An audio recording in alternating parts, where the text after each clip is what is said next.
Around the world in 71 days, smashing the record and now heading home. We're live in Falmouth, waiting for Ellen's triumphant return, and trying to spot her out in the English Channel is Richard Gaisford. Also on the programme, we'll be finding out what happened to the British couple who had to travel to America to create a designer baby to save their 5-year-old son's life. That's a GMTV exclusive a little bit later on. And taxpayers could have saved £500 million if the Home Office had dealt with asylum claims quicker. A damning report details coming up. Before all that, bed socks on or off? Sou'wester on or off? I think galoshes on, bed socks off tonight, John, if you're heading north. Yes, interesting combination. I'm trying to visualise it. Hello, good morning. The day's not going to be too bad at all across England and Wales. That's central and southern areas of England and Wales, because we're seeing a front move in from the north across Scotland and Northern Ireland with some outbreaks of rain. The rain will eventually clear across the far north of Scotland, where we will see some sunshine and 1 or 2 showers. The fog will be quite dense in places across more southern areas, coming and going through the morning. So sadly, if you are out and about, please take extra time on your journey, because you may find a little abyss and then you may drive into some dense fog patches. This area of cloud and rain here will gradually sink its way southwards, petering out as it does so, even so remaining quite damp across northern parts of Wales as well as northern areas of England. And to the north, some brighter spells, those showers merging with longer spells of rain, and across more southern areas, those are sunny spells. Temperatures, well, not too bad at all. Penny. Thank you very much, Claire. The reason why Claire was talking for a little longer than she normally does is because we're trying to get down to Falmouth, which is where yachtswoman Ellen MacArthur is going to be arriving within hours after smashing that record for sailing solo non-stop around the world. Now, we've got people out there, got people quayside and Richard Gaisford tracking Ellen's final approach from the water. We're hoping to go to them both. It is an amazing voyage. She has been at sea for 71 days. Travelled 27,354 miles all around the world, and she finished last night at 10:29 precisely. 71 days, 14 hours it took. 71 days, 14 hours, 18 minutes and 33 seconds, if you're counting. This is what she said shortly after she crossed the finishing line. I've got a mix of emotions in my mind. There's things spinning around in my head, the fact that I can see and touch people again. I can look one in the eyes. I've not looked anyone in the eyes for over 2 months, and just to be able to see something is something very special. How thrilling, though. How exciting. Astonishing performance. I mean, just imagine, on your own, in that kind of weather, and that tiny boat being tossed all over the place. No wonder they had champagne, eh? Yes, exactly. Massive celebrations for the 28-year-old yachtswoman from landlocked Derbyshire. Yes. Now it's down in the Isle of Wight, doesn't she, I think? Yeah, understandably, given her interest. Right, we'll be hearing lots more about that throughout this morning's programme. Right now, let's catch up on the rest of the news with Amanda. Thank you, John. Good morning. An influential committee of MPs is calling for asylum seekers' applications to be processed much faster. On average, each case takes 2 months to complete, but involves just 9 hours' work by Home Office staff. Gloria De Piero is at an immigration centre in South London. Gloria, good morning to you. Embarrassment for the government just as they're trying to get tough on immigration. Yeah, well, it certainly blunts the sharp message that the government was trying to get across on this issue yesterday. The Public Accounts Committee, it's a body of MPs which scrutinises how the government spends its money. And the report, which comes out today, asks why, when an asylum application takes 9 hours of manpower, does the government have a target of 2 months to process each application? Doesn't happen in many other countries, the report argues. Now, Edward Lee, he's the chairman of this select committee, and he says this not only is a huge waste of money, but also it can boost the number of asylum seekers which are given right to remain in the country. The real difficulty with dealing with asylum seekers is that if you allow the process to drag on too long, it simply becomes more and more difficult to remove them, because of course they put down roots here. They may acquire families, jobs. So in the end, very few asylum seekers are actually removed. Now, the report does commend the government for more than halving the backlog of applications since 1999, a fact that no doubt the government will desperately be clinging to today. Gloria, many thanks for that. Israeli and Palestinian leaders are expected to announce a ceasefire today. Mahmoud Abbas and his Israeli counterpart Ariel Sharon are meeting in Egypt, but militants have sounded a note of caution, suggesting they'll only commit to peace after evaluating the summit. The bodies of 10 British servicemen killed in Iraq when their plane crashed 8 days ago will be returned to Britain today.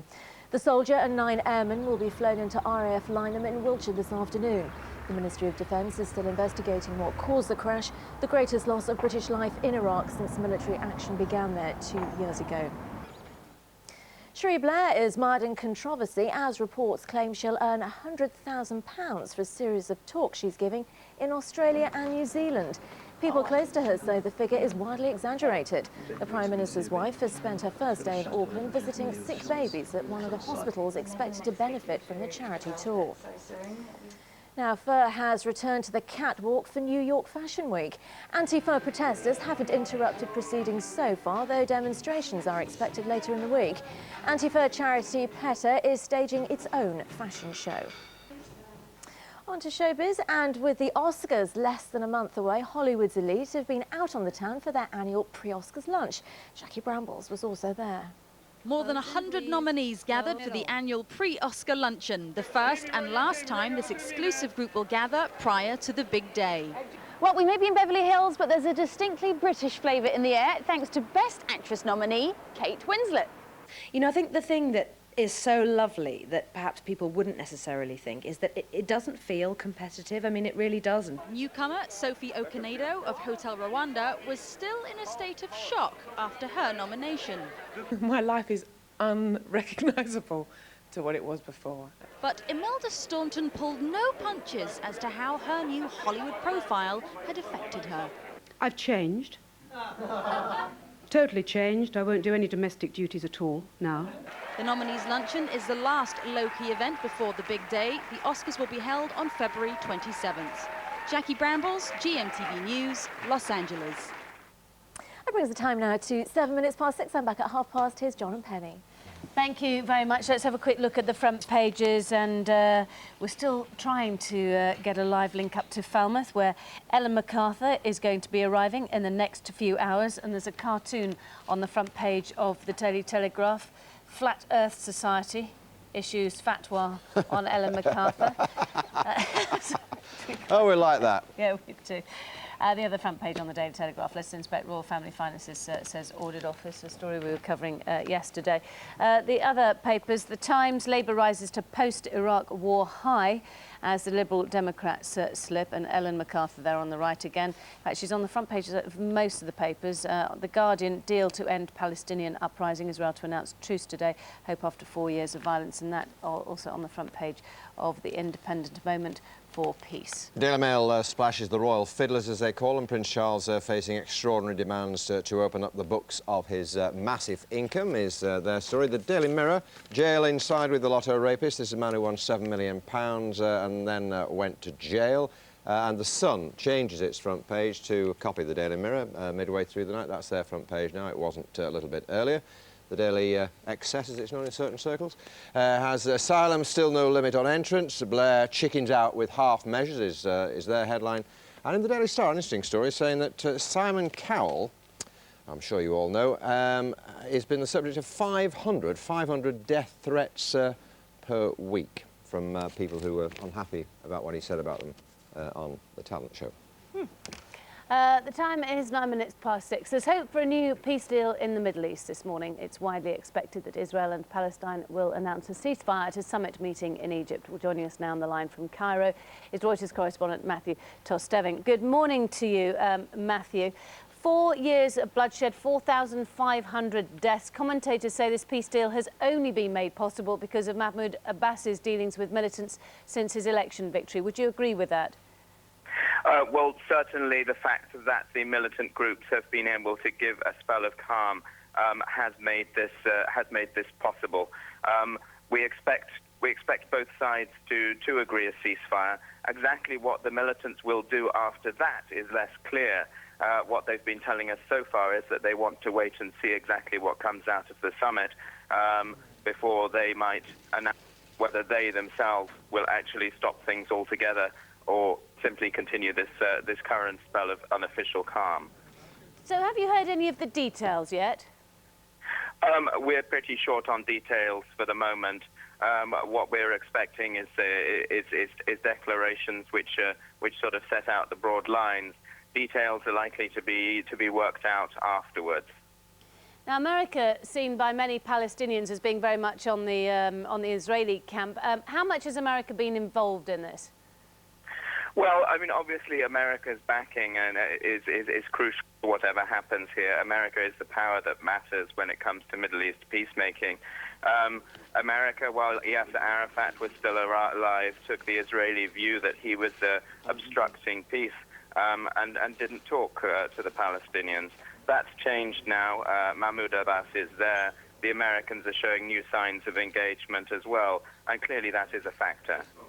I suppose the big question is going to be, even if this is actually signed there, the point is that if there is a suicide bomber, if there's another suicide bomber, will Ariel Sharon not take the military option?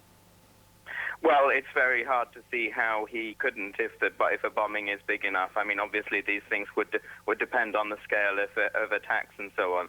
But clearly, I mean, there are a lot of factions out there, factions too, which. Well, unfortunately, we've lost the line there to Matthew Tostevin talking to us from Cairo. Let's see if we have any more luck contacting Richard Gaisford, who's out at sea tracking Ellen MacArthur this morning. She's due into Falmouth a little bit later on, where I anticipate thousands of people will be there to greet her. Richard, what can you tell us?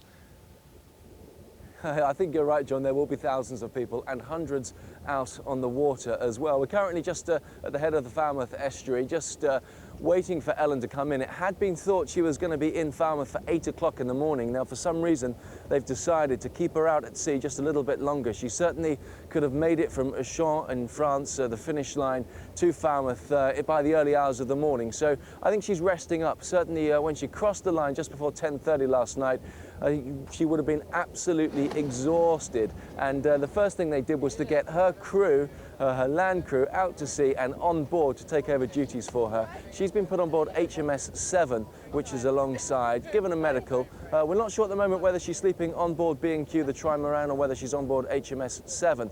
But certainly she will be getting some rest before she comes to meet those thousands of people, as you say, who will be waiting for her in Falmouth. Now, it really has been the most amazing voyage for her. 27,000 miles she's travelled around the world, done it in 71 days. And, you know, I have to say that, you know, she hasn't seen anyone during that time. She's caught sight of people on boats at a distance, but what she hasn't done is been able to actually see someone. And that is one of the things she talked about just after crossing the finishing line. I've got a mix of emotions in my mind. There's things spinning around in my head, the fact that I can see and touch people again. I can look one in the eyes. I've not looked anyone in the eyes for over 2 months, and just to be able to see something is something very special. Now, she's been totally sleep deprived for the last 2 months. She set off on November the 28th, and since then she's only been getting very short bites of sleep. She's been really through the mill. She's been through some of the toughest waters and the toughest conditions that the planet has to offer. So no wonder she's getting a bit of sleep. If people want to come down to Falmouth today to see her in, then we're expecting to see her in these waters within the next few hours. She will be on dock in Falmouth at 11 o'clock this morning, we're told, John. Look forward to that, Richard. Thanks very much indeed. Richard looking like something out of our own version of the Blair Witch Project. Yes. The time is 14 minutes past 6. You're watching the News Hour on GMTV. This morning's headlines, as you've been hearing, Ellen MacArthur is expected back in Falmouth this morning after smashing the record for sailing solo around the world. An influential committee of MPs is calling for asylum seekers' applications to be processed much faster, saying each case should involve just 9 hours' work by the Home Office. And the bodies of 10 British servicemen killed in Iraq when their plane crashed 8 days ago will be returned to Britain today. OK, we're going to take a little break. We'll have a lot more, obviously, on Ellen MacArthur's amazing journey. And at 10 to 7, we've got all the rather understated glamour from the pre-Oscar party in Hollywood.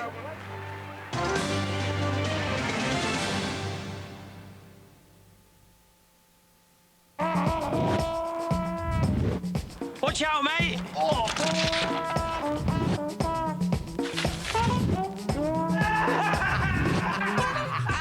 We've got to get the money back. If we don't, that little boy gets killed. Doing the right thing is never easy. You've not seen it. James Nesbitt's Piers Quigley. I can't even remember what this bloke looks like. Big Dippers, a drama premiere tonight at 9, ITV1. Have you ever felt like the ground beneath you has fallen away? More to life than family. Why is it so easy to push away the ones you love? Yes, I've made some mistakes, but you have to take some blame as well, Bill. Is it ever too late to make amends? If a doctor can't even help himself, what chance has he got of helping others? Distant Shores, Wednesday at 9, ITV1.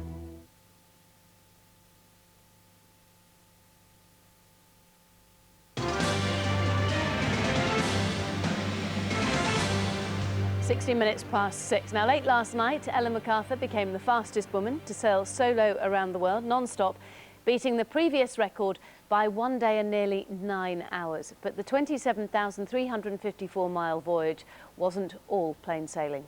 28 days on the water, and Ellen spends Christmas Day battling against gales gusting at force 10 in the Southern Ocean, one of the world's most treacherous seas. Day 40, after 3 days of permanent iceberg alert, exhaustion sets in and Ellen burns her arm repairing the generator. Day 49, 3 days after passing Cape Horn, a sail comes loose from its furling, cutting Ellen's forehead open. Day 54, a piece of equipment that attaches the mainsail to the mast is ripped out. Ellen is forced to scale the 30-metre mast twice to make repairs. Day 63, just as the record seems in sight, Ellen suffers a scare when she almost hits a whale. And it's more bad news the following day when the trimaran collides with a submerged object, forcing Ellen to do a 360-degree turn to free it from the rudders.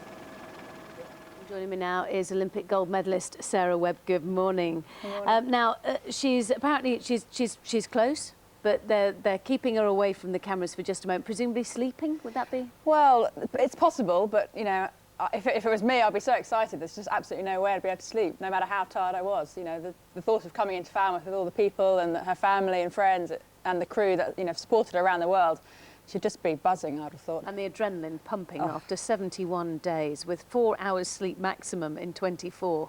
I can't imagine anything worse.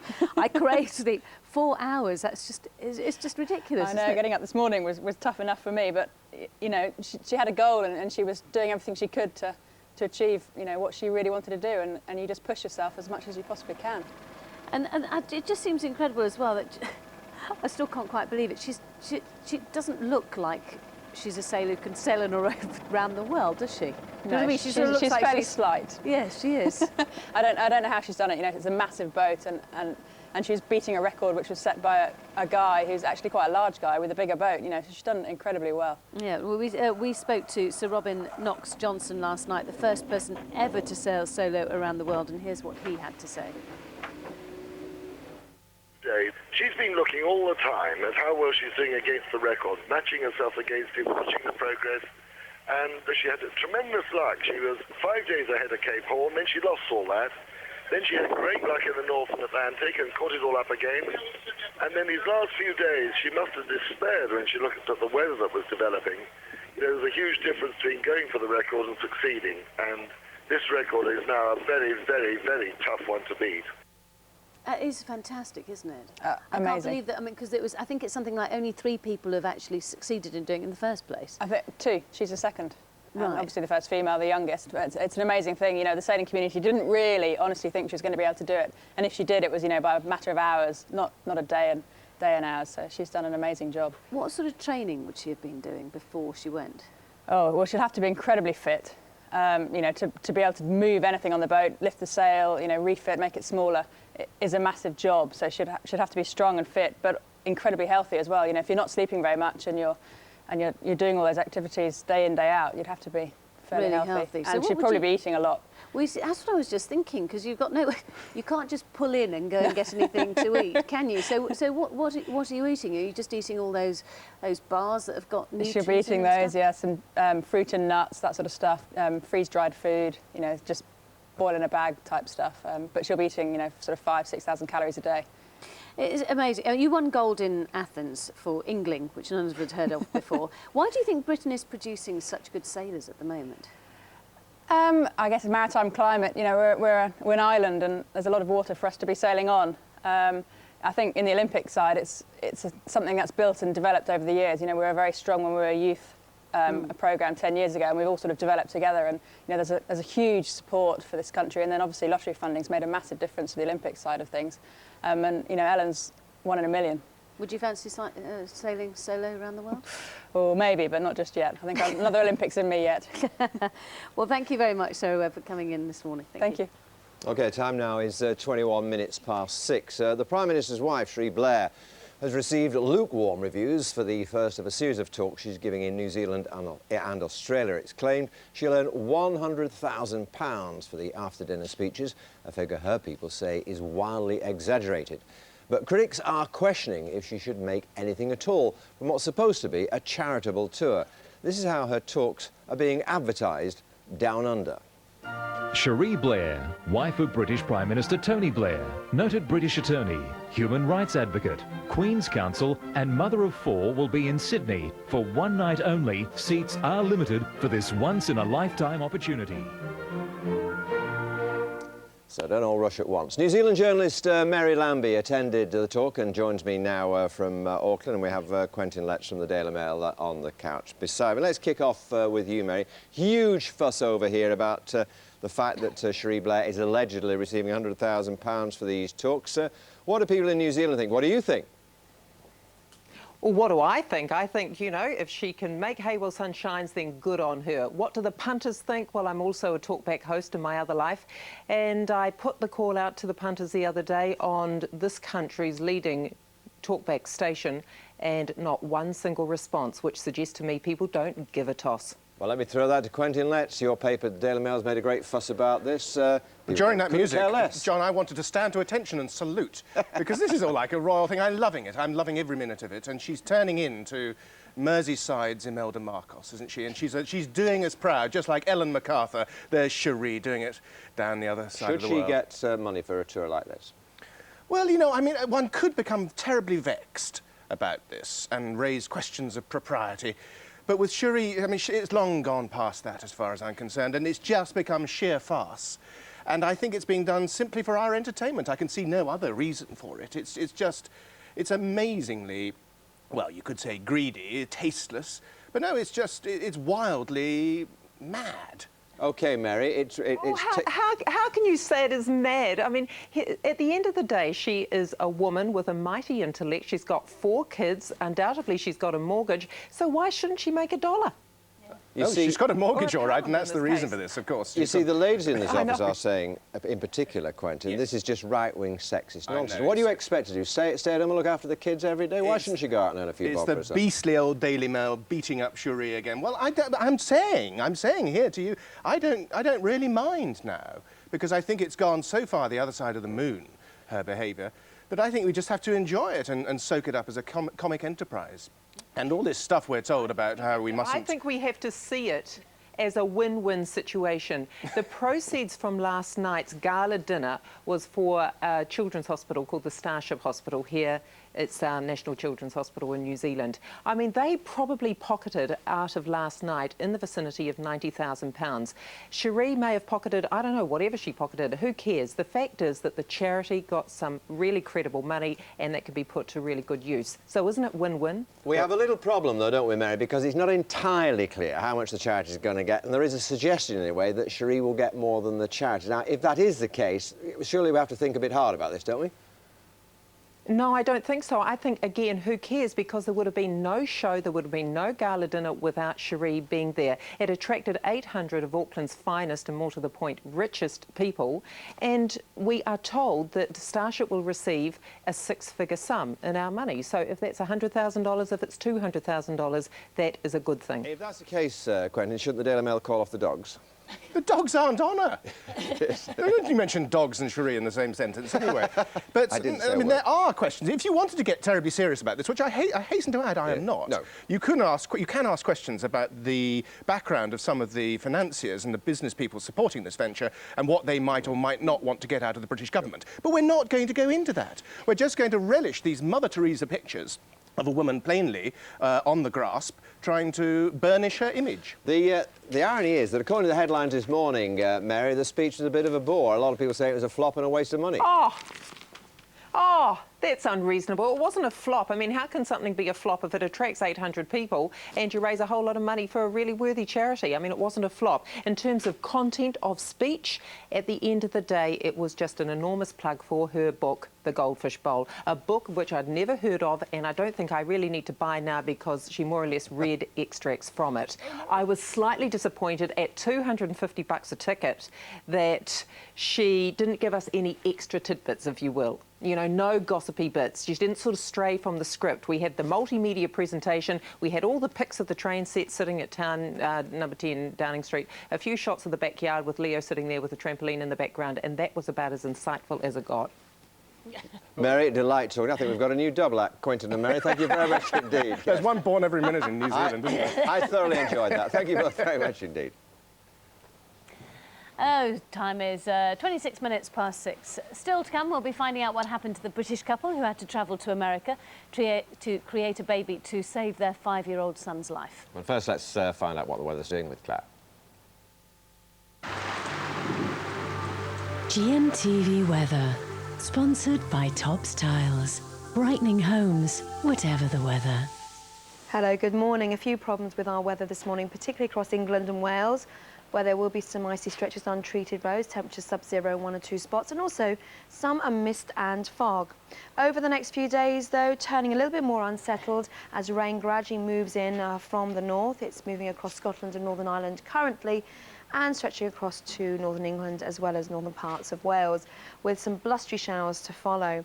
Even so, not too bad at all. We're seeing some clearer skies, particularly for the Channel Islands this morning, as 1 or 2 gaps elsewhere. But thicker clouds across more northern areas, that's where the rain is. As it moves southwards, it will tend to peter out, and then more coming in for the next few days. So the picture this morning across England and Wales, there's a lot of mist and there's a lot of dense fog patches causing some problems on the road. Also some problems with frost. We can now see the beginnings of that rain move across from Scotland, hitting Anglesey as well as the far north of England, and down in the southwest 1 or 2 showers.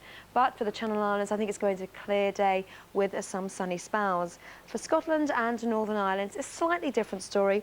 The band of cloud and rain currently sits across central and eastern areas of Scotland, stretching down to more southern areas of Northern Ireland, and now moving into northern areas of England. To the north of that, 1 or 2 blustery showers. They could turn heavy through the day, and also a brief respite with some sunny spells. So that's the picture this morning. The mist will tend to lift and clear off the scene. That's good news, some bright or sunny spells for England and Wales, and that rain then stretches across to more southern areas of the northern portion of England and Wales. And you can see some sunshine across Scotland, Northern Ireland not doing too bad at all, and in the south some sunny spells and temperatures up to around 7 to 10 Celsius, about average for this time of year. Let's have a look now at today's summary. For your local 5-day weather forecast, visit our website, gm.tv. That's not bad, is it, for February? It's very good indeed, actually. Yes, I was very heartened by what she said. I'm going to Manchester tonight. I was thinking it was going to be frozen to death, but no, just a bit of rain. No, surprise, lovely. surprise. That's all. And there are daffodils sprouting up, and there's snowdrops everywhere. It's lovely. It's good to be alive. Good morning. It's 6:29. It's Tuesday, the 8th of February. You're watching the News Hour on GMTV. In the next half hour, make your mind up. An influential committee of MPs says we could cut the cost of asylum if decisions were made more quickly. And a GMTV exclusive. We meet the British family who travelled to America to conceive a designer baby to save their desperately ill son. We'll be finding out how they got on at 7:15. But first, our top story this morning is, of course, yachtswoman Ella MacArthur, expected back in Falmouth within hours after smashing the record for sailing solo non-stop around the world. Jonathan Swain is at the quayside in Falmouth for us this morning. Great excitement, I imagine, down there, Jonathan, or there will be soon. Yeah, morning, John. With people already starting to gather here in Falmouth, you can see the crowd is already starting to build up. This square was packed here at the quayside last night as she crossed the line at 10:29. Now, her team were one of the first on board, and to congratulate her as she did cross the line at 10:29 last night just off the coast of northern France. And this is what Ella MacArthur had to say. I've got a mix of emotions in my mind. There's things spinning around in my head. The fact that I can see and touch people again. I can look one in the eyes. I've not looked anyone in the eyes for over 2 months, and just to be able to see something is something very special. Well, she was at sea for more than 71 days, broke the record by a day. A hell of an achievement. One of the first people to congratulate her was the Queen, who says that she was very impressed with her skill, determination and stamina. And I'm sure there aren't many people who disagree with that in the UK this morning. As I say, she's expected here at Falmouth at around 11 o'clock later on this morning. And all families have been travelling from Britain throughout the night to try and get here. They want to be the first to welcome her back. And so a lot of excitement here last night, overnight. And just have a quick chat with Joanne here. You've travelled all the way down from the Neaton, haven't you? Yes, yeah. 300 miles. We started off at 12 o'clock and got here at 5 So obviously quite excited to welcome her back. Oh, yeah. It was a last-minute decision to come here, but glad we made the journey. OK, you're in a great spot because Ellen MacArthur is due to arrive just in front of you, actually, just in the marina there, at around 11 o'clock this morning, John. Thanks very much indeed, Jonathan. Well, Richard Gaisford is out at sea tracking the Golden Girl. Richard, what can you tell us? Well, we're going to see her first. She's somewhere out here, John, but pitch black at the moment. She's alongside HMS Severn at the moment, the naval boat that's been tracking her in since she crossed the finish line just off the coast of France at Auchan at about 10:29 last night. First thing she did was get off of B&Q, this big trimaran, and I suppose any of us who've spent at least an hour in B&Q would be pretty upset about it. She spent 71 days on board her B&Q and needed a bit of a break.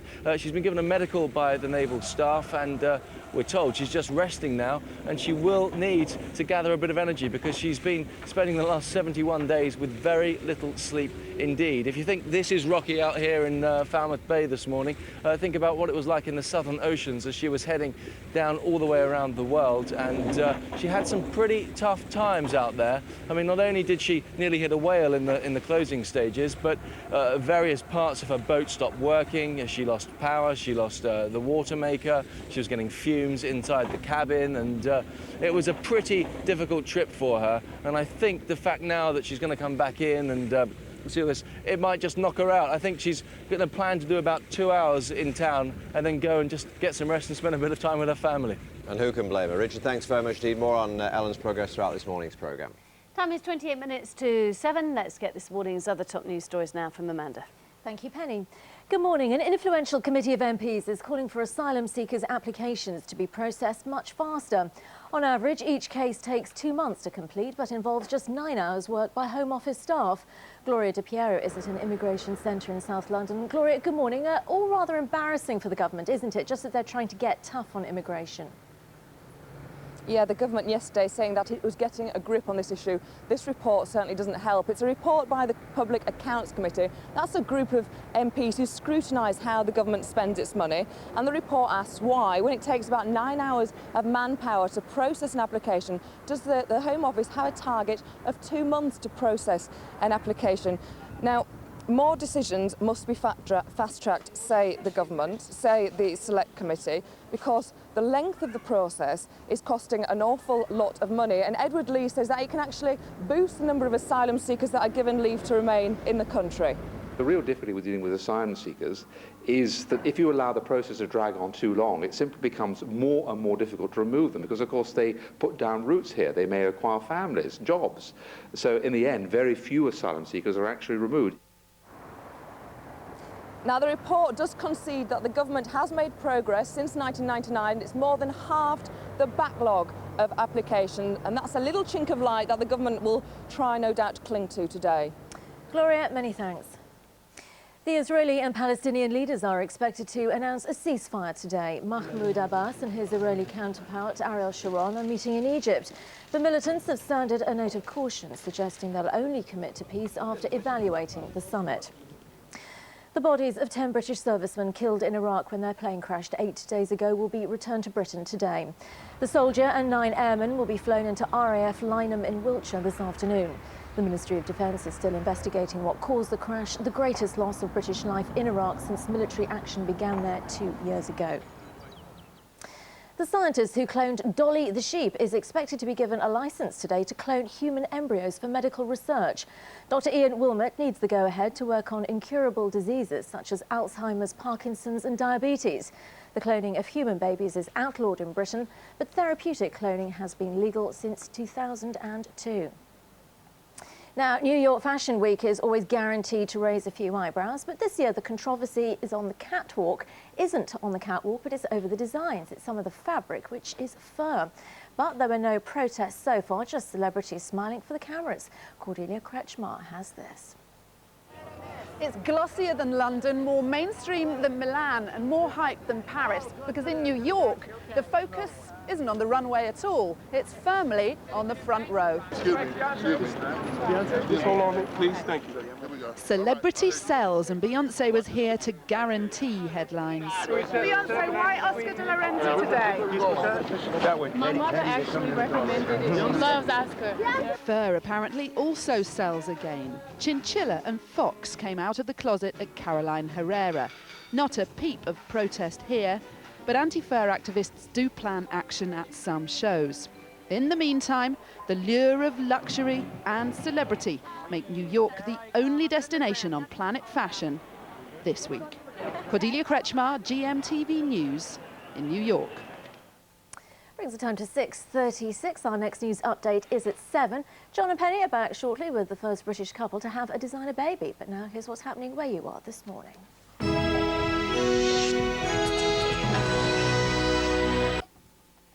Hello, a very good morning to you. Liverpool's Anglican Cathedral is launching a £10 million programme this morning to help make it more welcoming to visitors. Religious leaders want to reach a wider community as well as traditional churchgoers, as Rob Yuskowski now reports. There's no doubt that despite being one of the country's finest architectural masterpieces and a place of worship, it's also a landmark attracting thousands of visitors from all over the world. It's already been involved in opening its doors to people wanting to find out more about the upkeep of the 100-year-old building, with cathedral craft events. They give both young and old an insight into the work of the stonemason and makers of stained glass. But the cathedral wants to grow as a spiritual and cultural centre. Plans are being made for a new welcome area, new restaurant facilities and sound tours of the building. Young people are also being targeted, with the new girls' choir becoming a permanent feature. Plus, there's a scheme to repair the fabric of the cathedral and make the exterior approach to the landmark more welcoming. A jury in Greater Manchester will continue to deliberate today whether or not a teacher who opened fire on youths with a pellet gun is guilty of a firearms offence. Yesterday, Linda Walker, seen here in the brown jacket, was found guilty of a fray, but the jury has still to determine if she was in possession of a firearm with intent to cause unlawful harm. The courts heard the incident followed a campaign of vandalism against her family at their home in Urmston. The Transport Minister Tom McNulty is meeting with the makers of Virgin's tilting trains today to discuss concerns from the public. The new high-speed trains made by Alstom Transport UK now run on the West Coast main line through the region. It's claimed Pendolinos have been plagued with problems ranging from faulty toilets to sticky doors. In sport, Bolton boxer Amir Khan suffered a real scare last night as he made his senior debut in this country. The Olympic silver medalist was knocked down during his ABA championship fight at Preston's Guildhall. The 18-year-old was floored by Manchester's Craig Watson during the fourth and final round of their bout, though thankfully for him, he'd already done enough to secure victory. Khan fought twice on the same bill. A comfortable win over Liam Dorian in the final saw him crowned East Lancashire champion. Now, just before we go, don't forget to watch Granada Reports this evening. With Valentine's Day looming, we're giving you the chance to win a romantic holiday on the Caribbean island of Barbados. Details at 6. I'm back at 7:05 next to weather.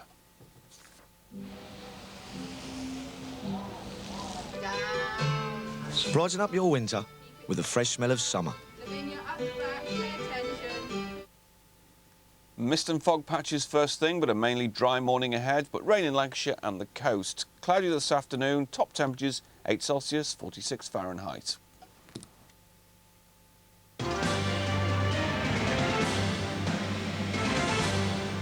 Welcome back to News Hour. 21 minutes to 7 is the time. So immigration and asylum back in the headlines this morning. An influential committee of MPs says blunders in the processing of asylum claims at the Home Office have cost the taxpayer £500 million. Gloria Piro has been to the Midlands to measure the human cost of a system it's claimed is smothered in red tape. This is Birmingham. It's an ethnically diverse city and it's home to 2,410 asylum seekers. This asylum seeker, who didn't wish to be named or filmed, first applied for asylum in July 2003. His application is still pending. On July 2003, I claimed that I applied for asylum, and well, I was waiting to be granted an interview, but I had to wait for 11 months. And he's not alone. Well, I've seen letters from the asylum seekers have had from the Home Office, where they've got they've mixed up the country they come from. They've missed whole chunks out of the middle of the letter, so they're almost unreadable. And it's very difficult to go back to the Home Office and argue with them. Polls suggest that voters believe the asylum system isn't working. No, not really. I mean, no. I think there's far too many of them, to be honest. So I do think that there's problems in the asylum system, but I don't think it's as bad as people make it out to be. The fear in government circles is that an administrative difficulty is turning into a political problem. Well, joining us now is Tory MP Richard Bacon, who's on the Public Accounts Select Committee, which produced that report, and the former civil servant whistleblower, Steve Moxon, who was, of course, sacked after he said certain immigration checks were being waived by Home Office officials. Gentlemen, morning to you both. Richard, if I could kick off with you. I mean, it's easy for MPs sitting on the backsides of the House of Commons say, oh, this could be done far more quickly. But, I mean, hasty judgments in this kind of thing could be doubtful and dubious judgments, couldn't they? Well, it's not a hasty judgment. The National Audit Office looked at this very closely and produced a report, and we took evidence No, I mean, hasty on judgments that. on the part of the Home Office. You're Well, asking to do it indeed, more quickly. but in Holland they managed to do it quite quickly. The problem is, as we saw in that clip, doing it the way the Home Office currently does it is very unfair, both to taxpayers. It costs a great deal more because people are here so long, and it's unfair to the asylum seekers. It makes it more difficult for that small proportion of people who actually do have a genuine claim. Well, Steve, you've been there, you've had the T-shirt, as it were. I mean, are Home Office officials lethargic in dealing with these applications? Well, clearly they are. I mean, what was it, 63,000 applications outstanding. That's more than the entire year's worth of applications. My main concern about this is this big government lie about removals. They say, oh, these people were shifted from processing the cases to removals. The problem is, a removal is not what it seems. It's not a deportation. It's just an admin concept. It doesn't mean actually anybody's necessarily been removed from the country. As we heard yesterday, actually, even Tony Blair's saying only about 50% of them actually go back to the country if they refuse their application. But just to come back to the staff, Home Office staff, I mean, they're getting a bad press on this one, Richard, but in fairness to them, you know, half of their mates, half their colleagues were removed, weren't they? And secondly, you know, these are often difficult things to assess because there's documentation missing, people aren't as forthright as they might be about their circumstances. Well, that's a reason for getting it under control, but over the last 8 years we've gone from spending £200 million a year on this to spending nearly £2,000 million, £2 billion.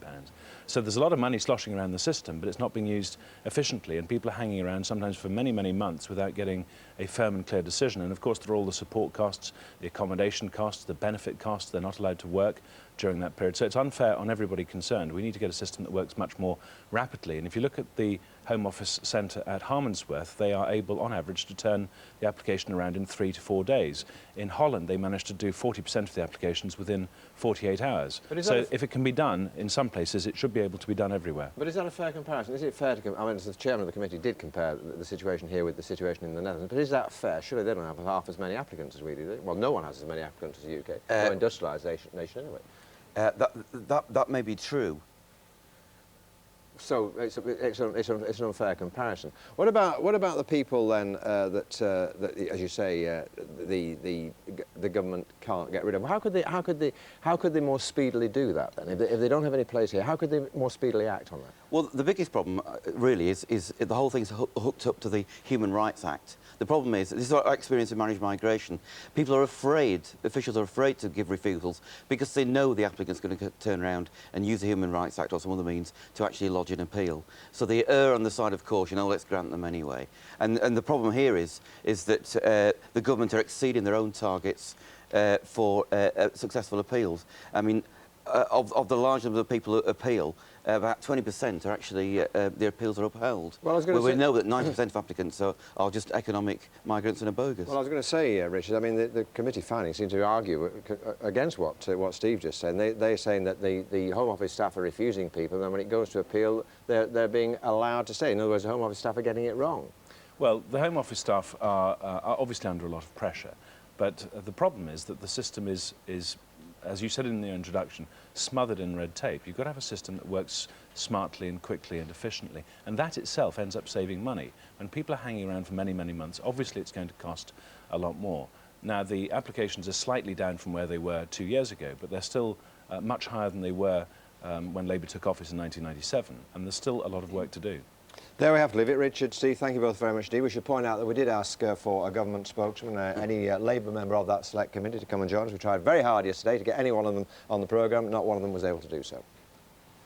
Time is 6:45. You're watching the News Hour on GMTV. This morning's headlines. Ellen MacArthur is expected back in Falmouth this morning after smashing the record for sailing solo around the world. She beat the previous record by more than a day. Israeli and Palestinian leaders are expected to sign a truce today after 4 years of fighting. And the scientist behind Dolly the sheep is expected to be given a licence today to clone human embryos for medical research.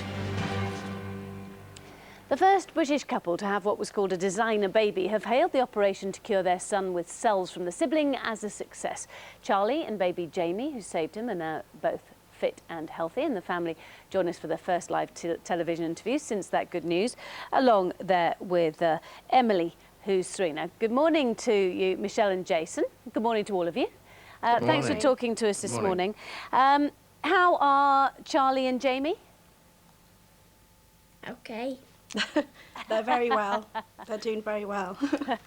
Thank you very much, Charlie. I'm glad you're okay. Now, Charlie, you had diamond blackfan anemia, and the only way of making you better was taking cells from your brother. Mum and Dad, how difficult was it to decide to have a designer baby?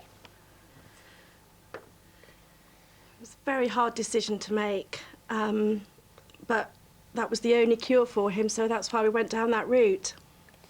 And Jason, why was it? Yeah, sorry, I was just going to say, why did you have to go to America to have it done?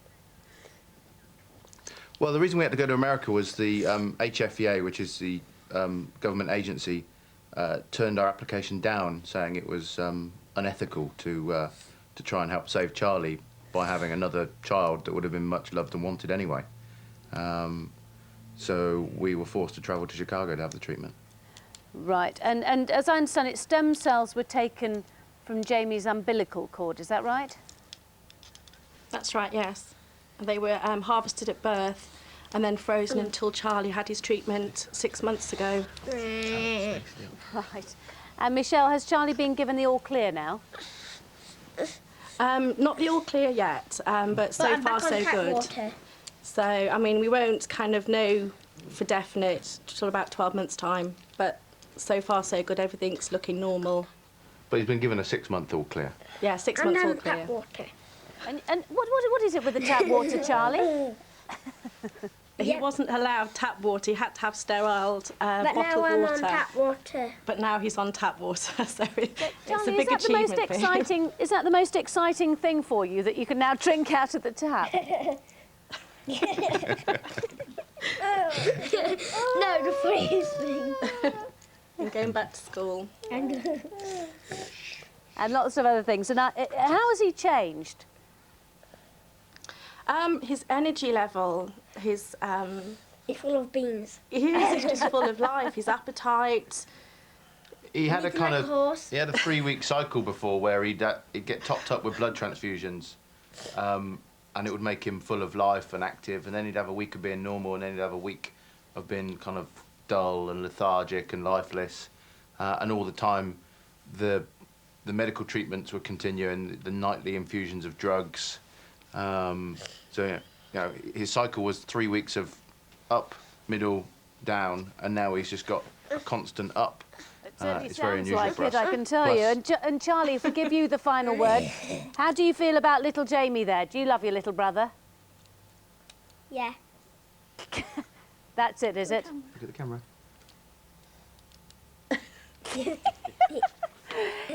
What? What did Jamie do for you? It saved my life. Aww. Good boy. I tell you what, thank you very much for coming on to television to talk to us today. Michelle, Jason, Emily, Charlie and Jamie, thank you all very much. And we're joined here in the studio by Dr. Hilary Jones. What a lovely story, and Charlie just so perky. And I do remember last time when we have spoken to them before, and you know, he was very lethargic. I was just about to say you found someone to laugh at your jokes, Penny. It's brilliant. I know. But what a fabulous. I'll clap you out. What a fabulous result of modern medicine. You know, this is really pioneering work. And you know, here was a little boy who had a form of anemia where, from birth, he didn't make red blood cells, so he was permanently anemic, had to have transfusions on a regular basis, which meant that he was going to develop iron overload, which is a serious condition. And using stem cells from his brother's umbilical cord, they were able to harvest those stem cells and put those into Charlie, whose bone marrow had been irradiated and he'd had chemotherapy to destroy his own bone marrow cells, which weren't working properly. And it looks as if it's been very successful. I think it's absolutely brilliant, and it has applications for other conditions. It has applications for malignancies, such as leukemia and lymphomas, applications for other congenital diseases like this, and for bone marrow failure of different kinds. So it's very exciting as well as being wonderful in this case. And apparently you can now even perhaps freeze your child's umbilical cord. And I know that that's one of the things that I ought to temper that by saying that, yes, in theory, you could freeze cells from a child's umbilical cord and use it in a child, but probably not for an adult. So if that child developed a problem later on in life, it's dubious whether there would be enough cells to use for an adult, because there just wouldn't be enough. Hilary, thank you very much. It's a start, though. Thanks.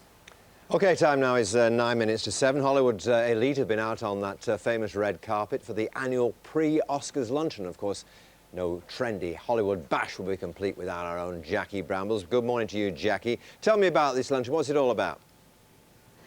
Good morning. It's a sort of a grand back-slapping, slap-up lunch, really, John. It's about 3 weeks and counting, just under, until we get to the Oscars. And this is the first and last time, actually, that they all come together. I think there's 115 nominees, not all of them famous, of course, lots of technical nominees. And they come together for sort of a group photograph and to get together and chat and really relax and enjoy the momentum before the hype starts going mental. It's a star-studded occasion, and be warned, you'll see lots of paparazzi flashbulbs in this footage of all the stars that showed up there today. It was at the Beverly Hilton Hotel, very posh venue for the 77th Oscars nominees lunch. Leo DiCaprio was there, Kate Winslet, looking gorgeous, Kate Blanchett, Jamie Foxx, who's hotly tipped to get the Best Actor nominee. And if he doesn't get it, most people think that Clint Eastwood probably will. It's a very strong year for the Brits, which makes my job extra exciting this year, I'm happy to say. It's very interesting, the questions that they get at this nominees luncheon from the journalists. Usually it's, how are you handling all this attention? And I have to say that the two British ladies, Imelda Staunton and Kate Winslet, have definitely very differing styles. The thing that is so lovely that perhaps people wouldn't necessarily think is that it doesn't feel competitive. I mean, it really doesn't. It's like you're all going through this thing together, and it's just so kind of exciting and mysterious and strange and glorious. I've changed. Totally changed. I won't do any domestic duties at all now. So it's helped me enormously to realise, you know, what I really should be doing, which is just, you know, having slaves. Oh, good sport. Tom Cruise got another blockbuster due for release, at least on your side of the water. That's right, yeah, you can see it in the UK July 8th. We've got a sneak preview for you here. It's a remake of War of the Worlds, the H.G. Wells classic. Steven Spielberg is producing. Tom Cruise is the star. Take a look. Please tell me what you saw. Whose car is this? Get in. Right, where you going? What are you doing? Get in, Manny. Get out of the truck. I'm not kidding you. Get in, Manny, or you're gonna die.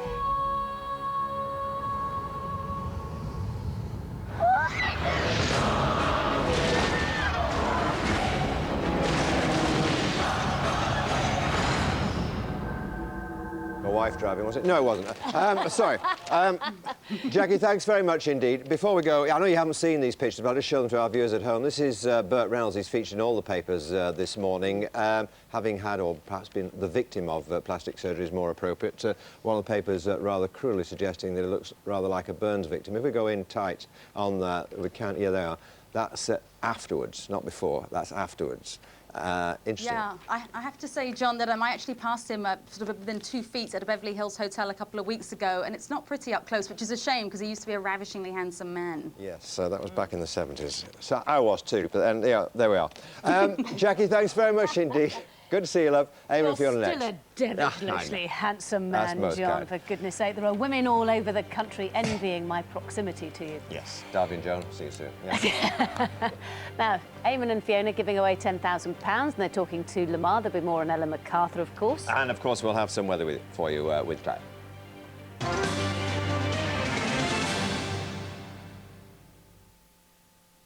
Oh, you, that's mine. You've had your second. I haven't. You have. I watched you eat it. It's only an hour since you finished your breakfast. Mixed veg, 1.5 units per cup.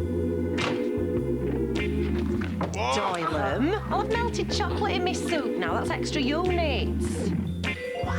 It's bad enough I smell of fruit without having me boobs paraded round like oranges in a string bag. Beginning with a feature-length episode, the new series of Fat Friends coming soon.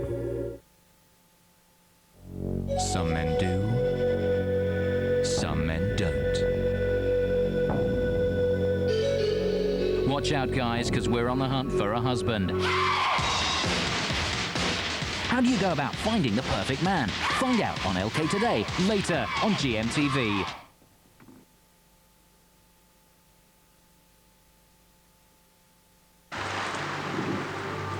GMTV weather, sponsored by Tops Tiles.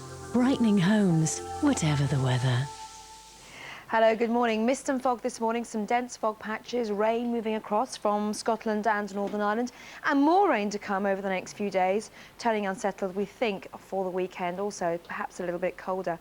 For the time being, on the satellite picture, you can see some dark areas of cloud associated with the rain. To the south, though, some gaps in the cloud, particularly across the Channel Islands there, where you will see the sunshine through this morning, and 1 or 2 other spots. But it's a fairly quiet start here, hence the reason why there's a lot of mist and fog. Some dense fog patches this morning, also some frost problems, and that means some icy stretch on untreated roads. For the southwest, 1 or 2 showers, and we can see the first start of that rain moving across from more northern areas, now clipping Anglesey, moving across to northern areas of Wales as well as northern England. Further north, it's a slightly different story. The rain has been spreading from the northwest overnight, currently across central and eastern areas of Scotland, southern parts of Northern Ireland, and now moving across to northern areas of England. Now to the far northwest, 1 or 2 heavy showers, and we will see some sunshine here, brief respite, a bit more blustery. Let's have a look at the weather across the UK then. The mist will disappear during the day, as will the fog, and you should see some sunshine. But this area of cloud and rain will gradually spread across to northern England as well as northern Wales. More cloud across, I would say, northern parts of the Midlands. To the south of that, some sunny spells, but this rain will become more patchy and light. And to the north, as you can see, 1 or 2 showers merging to form longer spells of rain, and also some sunny spells across Northern Ireland and this central southwestern portion of Scotland. So temperatures at the very best, around 7 or 8 Celsius, perhaps 10 in the south. If you do catch some sunshine, I'd say that's just above average for this time of year. So what's happening tonight? Well, tonight we still see that rain. It's still moving southwards. Some clear skies across the far south there. The wind should be strong enough to keep the frost away. And further north, more rain spreading across from the Atlantic. And that means for tomorrow, rain across many parts. And for the weekend, as I said, it's turning more unsettled and also a bit colder. Here's your summary. Find out what our weather's up to for the next 5 days on our website, gm.tv.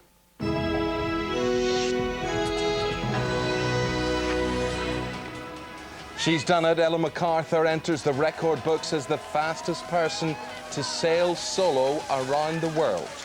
To do it the first time, I really didn't think that was possible. It's just been a real mix of highs and lows. The time coming up to 7 o'clock, Tuesday the 8th of February. Pancake Day. Indeed. Yes. Yes. Yeah. Let's get Shrove the important Tuesday. things up Yeah. front. This is GMTV Today.